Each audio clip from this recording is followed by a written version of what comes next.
Tonight, we are talking about how to make a successful short film for a film festival. Presented by me, Vinny, the film festival founder and director of the Staten Island Summer Shorts. Thanks all for being here. We meet every Thursday on Zoom. Yes, we still do Zoom. We're old school like that. And we talk about filmmaking and networking and just help each other make movies. So today, the goal is to talk about how to make a film from start to win. There you go.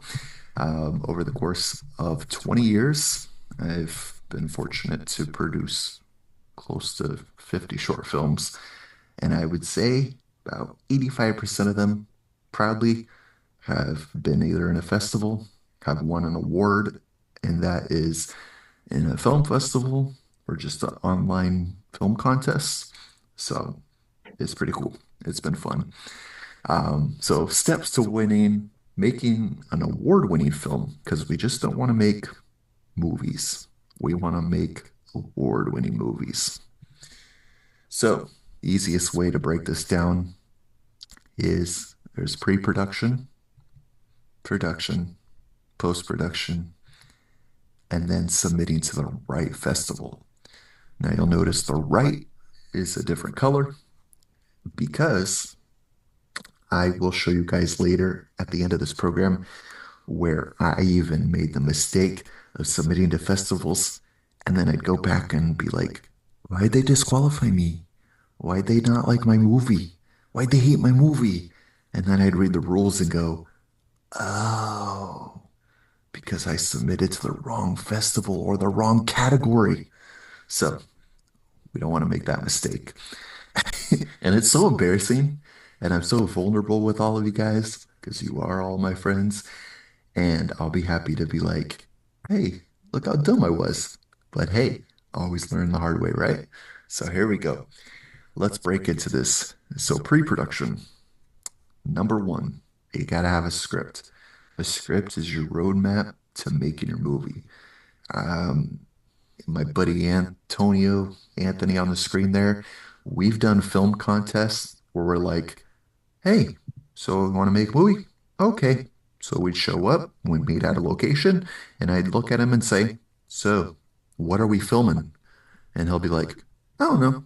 We'll just point the camera, shoot. We'll have the actor say this, we'll have the actor say that. And it's like, oh, all right, it's gonna be a long day then. And then there's movies that Hector and Pete and Haley, welcome to the group. I'm glad you're here. And sometimes we've shot films, like I was saying, with Hector and Pete, where it's like shot A, shot B, shot C, everything's all neat, everything's clean. And then you go, wow, how'd we shoot a 10-minute movie in 3 hours and have pizza? Because of maybe the next thing here. A script breakdown. So you could see a script breakdown will tell you who is in the film, what you're going to need, where you're going to film your movie, and how will you pay to get your movie made, and why do you want to make this movie? So, number one, breakdown of who's going to be in your movie. Well, obviously, hopefully by now, you'll have a script. Once you have the script, you can figure out who's going to be in the movie. Hey, I want to put Haley in my movie. She's a great actress and a musician. Let's throw her in my movie. Hector, he plays a nice, tough guy. Let's make him like a super nice guy that works at an ice cream shop. All right, cool. Where are we going to film this movie? Gonna go to Staten Island, film it? Well, Haley lives in South Jersey, so why don't we meet halfway and go to like the outskirts of Philly? How am I going to pay these actors? How am I going to pay for equipment? Sometimes, and in my experience, most of it's just been, hey, let me dip into my savings account, pull out a few hundred here or 100 there, 1,000 maybe, and put the movie. Or if we want to go like a business formula route, maybe we'll get some investors, we'll get some sponsors, maybe I'll say, hey, let's go film at an ice cream parlor. But maybe let's pitch the story to the ice cream place, and maybe they'll be the official sponsor and the executive producer of the film, and they'll cover some of the costs. They might say, hey, we'll donate some ice cream, and then we'll give you like, five, $10,000 to fund your movie as long as you're promoting our ice cream in a good way. So it could be a win-win for you guys. And then the last question you got to ask is, why are you making this movie? Right?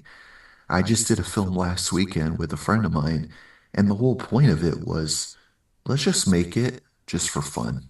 It's just going to be for our friends, our family, like just to, hey, friends come over, family comes over, and you'd be like, hey, you want to see a funny movie I made? Okay. Or is it going to be, hey, let's make a movie we can put into the Staten Island Film Festival, and then we can put it into Tribeca, and then we can put it into Sundance, and oh my gosh, it's going to be the best movie ever made. No one's ever made a movie like this before. So you got to have all these questions and have all these answers ready before you start making your movie. The next thing the next two things can go hand in hand sometimes is find your actors. When I first started out making movies, and still to this day, sometimes I'll be like, you know what? There's some coworkers I work with that would be great in this movie, or maybe there's some friends, that want to just get their foot in the door. Maybe they're not even actors, but they want to try it. I'd be like, hey, you want to be in my movie? Why not? Or you might have like that really interesting neighbor, that just has so many characteristics. There are theater classes, local theater schools, some acting programs, or even those Facebook acting groups where they're looking for actors. Or, I mean, you're looking for actors, you could always go in there. I know for Staten Island, there's like tons of them. It's like Staten Island Actors Group, actors supporting actors. And then the next one, I want to share with you guys a fun tip, especially people that are into like actually filming and being a camera operator, because this helps me a lot. And I've done this for a long time. Obviously, you could get in your car and you could just drive around and be like, I need to find a park. Maybe I'll go to this park. And then you show up, then there's people around. So then you get embarrassed and you're like, I don't feel like getting out of the car and taking pictures. I'm just going to go and do this. And what we do is we open up Google Earth. And this is what I do. Say, hey, you know what? I'm going to make a movie in San Francisco. Some of you never been to San Francisco. That's okay. And let's just say I was your director. And I'm putting Pete, putting Antonio, I'm putting everybody in a movie, right? And I said, hey guys, we're gonna basically recreate that scene in Hitchcock's movie. You guys remember seeing Vertigo? And I'll be like, guys, we could recreate that. So, and you're like, Vinny, I don't know what you're talking about. I haven't seen that movie in years. I don't know where the camera was. I don't know if we could do that. And I'll say, hey, look, we're going to go to Google Earth and we're going to say we're going to film right here. And of course, it was filmed a little bit further, but you guys get the idea. And what I'm going to say is say, okay, let's put the camera right here. Maybe we could get the camera shooting up at the bridge. Maybe we can go over here and get the nice water and the view and the nice skyline of San Francisco Bay. And look at that. We didn't even have to go get a location scout to do that. Next thing, this is what I hate, scheduling. Trying to figure out, all right, so when is Haley available? Can she shoot on a Wednesday? Nope, she works. We gotta wait till Thursday. Thursday is good for me. What about our sound guy? I can't do it till Friday. The more prepared you are, the smoother everything else going forward is going to go. And also, you got to remember your equipment. You got to use, you got to figure out if you're going to buy cameras, use your phone, what microphones, good lighting. And I'm going to throw this in the chat here. If some of you guys are like I'm curious what kind of equipment Vinny uses. Um, and I will include this link. And this is um, basically a list of what I've purchased in the past of equipment, some of the exact brands I use, um, what I shoot with, what lens filters. Now, obviously, you don't need every single thing of this, but again, I said I've been doing this for 20 years, so it adds up. Next, production. So, when you first show up on set, usually what I like to do, a rule of thumb, is I tell my actors to show up 1 hour later from when I show up. And that is so I can show up, I can be focused, I can set up my lighting, my sound, my camera, I can test and make sure everything works. If there's equipment issues, I have a little time to, work with before they show up and say, okay, what are we shooting first? What are we doing? What do And then you just go, oh my gosh, this is overwhelming. So I like to show up, we're going to shoot at 9 a.m. I'll get there at 8, and then I can set up the equipment. So when they walk in, not wasting your actor's time, and vice versa. Then what I like to do is do the blocking and rehearsing. So I'll say, hey, actors, here's the script. If you need it, practice. I want you to stand here. We're going to put the camera here. We're going to move this. We're going to start with your long shots. We're going to start with your close ups, and so on. And it helps out. What I've been learning, and I wish I learned this early on, was, and I think it's because I've watched so many behind the scenes of movies, and we see them in Hollywood where they're like, all right, take 150, take 79, take 80. And you're going, wow, that's a lot of takes. That's a lot of film. But we're not Hollywood. We're all, independent filmmakers that are just shooting this for fun or shooting it just for a festival. Nobody cares. And chances are you're probably going to edit, or your friend or someone you know is going to edit the footage. And you want that because it's going to make it so much easier. So that's why when we go back to the blocking and rehearsing, it's good to do that as many times as you can. So when you're ready for camera, 1 or 2 takes, 3, 4 is pushing it, 5, maybe they flip their lines, so maybe we'll do 6 takes. Boom, that's easy. This way, when we go to edit it and we have a deadline, let's say we're filming on Saturday and this movie's got to be done by next Saturday, we only have 4 takes to pick from. It's going to be so much easier to edit. Having a script supervisor is awesome and very helpful. And actually, Hector, when you worked on What a Lovely Audition with us, um, you and Robert actually kind of had this role where when Pete was forgetting his lines or needed to be cued, you guys had the script in front of you. You helped him, you let him, and that was great.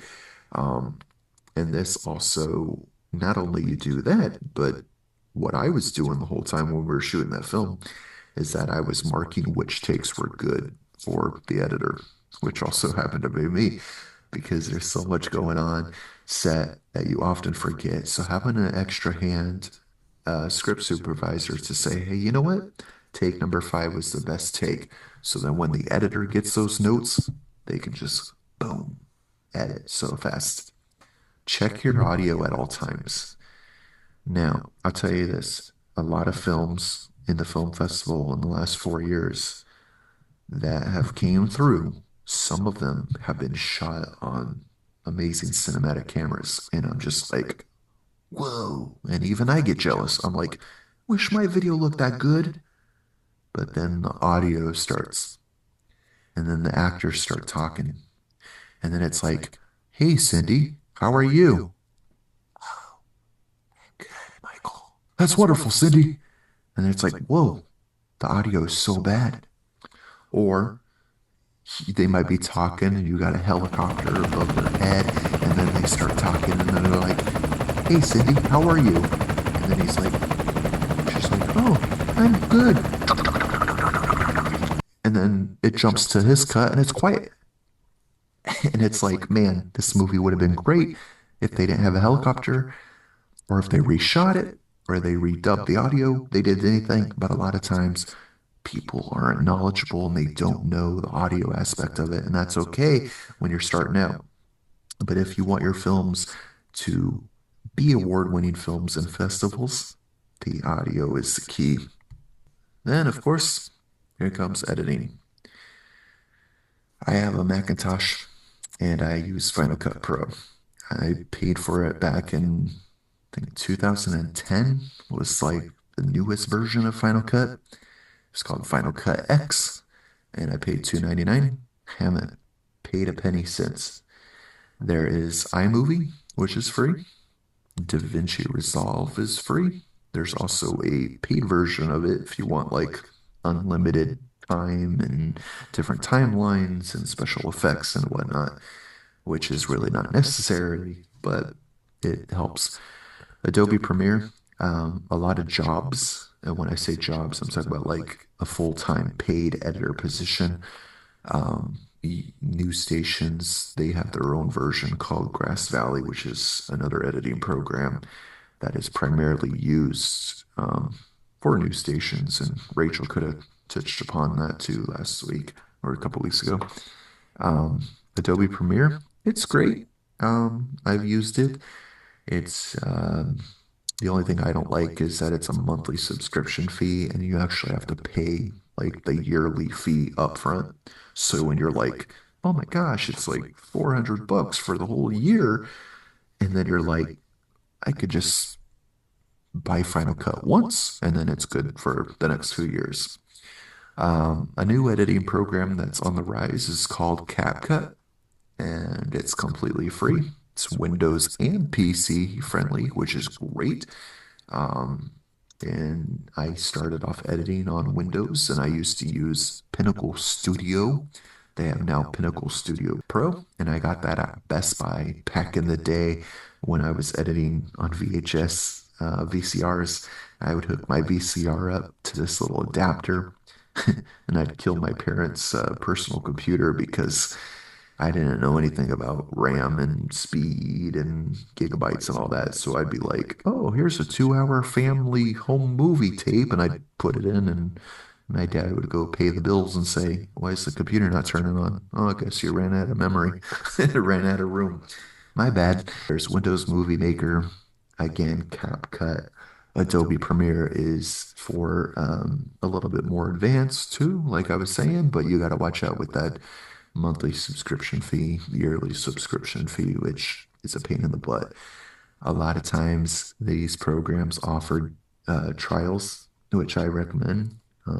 If you're like, I'm not going to be editing too much, or if I'm going to be making a movie next month, maybe I'll do the trial closer to when I'm done filming, and then I could edit my movie and then not have to pay a dime. That's ideal. Let's go into talking about we made our movie. We're proud of it. Our moms love it. Our dads are like critical, but they still love it. And now we want the world to fall in love with it, right? So, Film Freeway is the number one source for film festivals in North America. You can create a free account and you can upload your short film, and then you fill out all the information about your movie. And of course, you can submit to our film festival, which all of you guys know.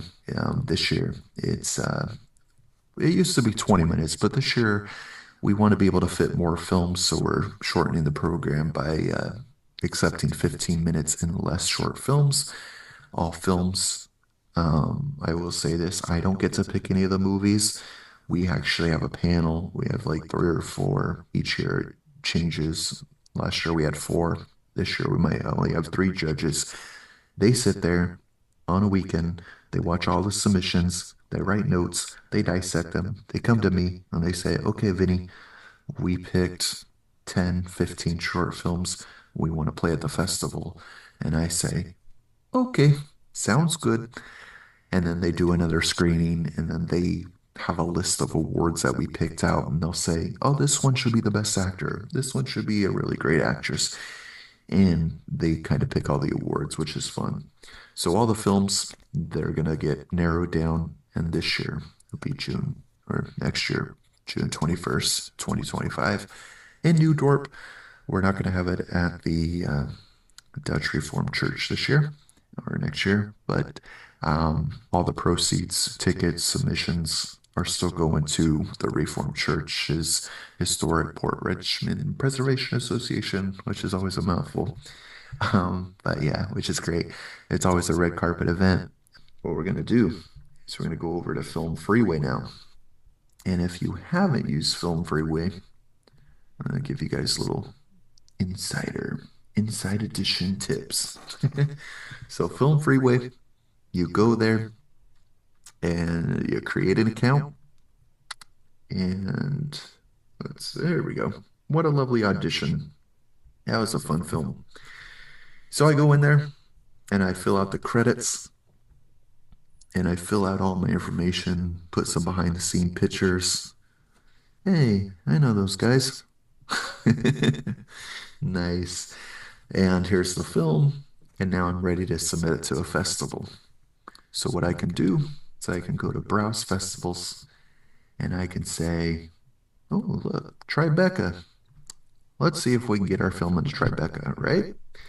But what I want to do first is I want to read the rules. Okay.